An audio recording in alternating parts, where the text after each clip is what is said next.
It is that time of the year again where I am given an opportunity to celebrate greatness, to celebrate love personified.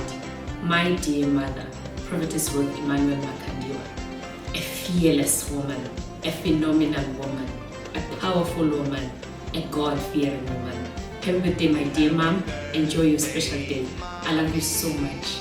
Happy birthday.